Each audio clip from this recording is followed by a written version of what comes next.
দর্শক, শুরু হয়েছে ঢাকা আন্তর্জাতিক বাণিজ্য মেলার ৩০তম আসর। মেলার আরও তথ্য জানাতে যুক্ত হচ্ছেন আমাদের সহকর্মী রিয়াজ হোসেন। রিয়াজ, আজকে মেলায় দর্শনার্থীদের ভিড় কেমন দেখছেন? মেলার দ্বিতীয় দিন যেহেতু চলছে, কতগুলো দেশের স্টল বসেছে ইতোমধ্যে, আর নিরাপত্তা ব্যবস্থা অথবা ক্রেতাদের হয়রানি রোধে প্রশাসনের তরফ থেকে কি কি ব্যবস্থা নেওয়া হয়েছে জানাবেন।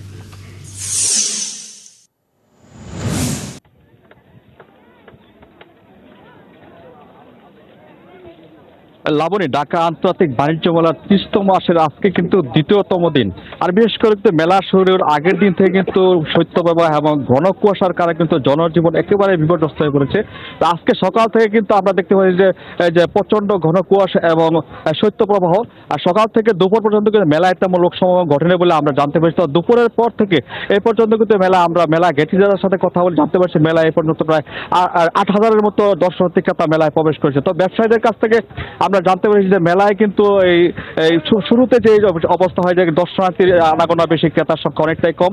তবে তারা বলছে যে সময় যত বাড়বে তখন তাদের বেচাকেনা অনেকটাই বাড়বে বলে তারা আমাদেরকে জানিয়েছেন। তবে এই মুহূর্তে আমার পাশে একজন মেলা আসা দর্শনার্থী আসে, তার সাথে জানতে হবে মেলায় আসছেন, মেলায় আসায় কোনো সমস্যা হয়েছে এবং মেলার পরিবেশ কিরকম? কোনো সমস্যা হয় নাই, কিন্তু গাড়ি আসছে, বিআরটিসি আছে, আমাদের সার্ভিসের জন্য সরকারি সার্ভিস গাড়ি, তারা আমাদের সুন্দরভাবে কুড়িল বিশ্বর থেকে এই পর্যন্ত নামা দিয়ে গেছে। ঠিক আছে, ভাড়া অন্তত খুব কম আছে, আমরা সুস্থভাবে আসতে পারি, কোনো ঝামেলা নাই রোডে ঘাটে। ঠিক আছে, সরকার যা পদক্ষেপ নিচ্ছে খুব ভালো একটা পদক্ষেপ। লাবণী, আমার পাশে আরেকজন দর্শনার্থী, ওনার কাছে জানতে চাইবো যে মেলায় আসছেন, মেলায় এসে আপনার কিরকম অনুভূতি হচ্ছে? এই মেলাতে আমার সবচেয়ে লাগছে টিকিটের ব্যবস্থাপনা। ওখানে দীর্ঘ লাইন, অনেক সময় লাগছে, একটা টিকিট কাটতে অনেক সময় লাগছে, প্রায় 30 মিনিট সময় লাগে। এই টিকিট ব্যবস্থাটা ভালো করতে হবে।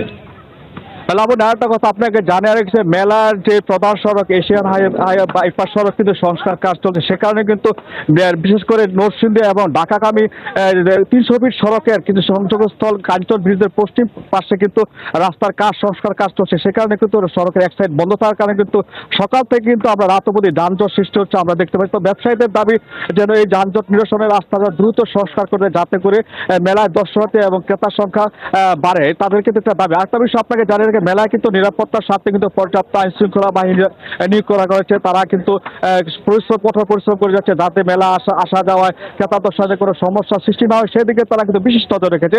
আরেকটা কথা আপনার জায়গায় রাখি, মেলায় কিন্তু এবছর শিশুদের জন্য 2টি শিশু পার্ক রাখা হয়েছে, যাতে পরিবার পরিজনের সাথে বাচ্চারা যখন আসবে তারা যেন সেখানে সময় কাটাতে পারে, সেই ব্যবস্থা নেওয়া হচ্ছে।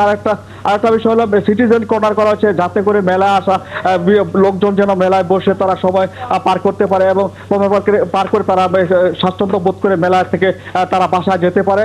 আর মেলায় কিন্তু এবার কিন্তু 2জন নির্বাহী ম্যাজিস্ট্রেট নিয়োগ দেওয়া হচ্ছে, যাতে করে মেলায় কোনো ঘটনা করে তাৎক্ষণিক জন্য দ্রুত এই ব্যবস্থা নিতে পারে এবং তারা আমাদেরকে জানিয়েছে। সর্বোপরি মেলা আয়োজক কমিটি আমাদেরকে জানিয়েছে যে মেলার সময় যতই বাড়বে ততই বেচা কিনা এবং দর্শকদের সংখ্যা বাড়বে বলে তারা আমাদেরকে জানিয়েছে।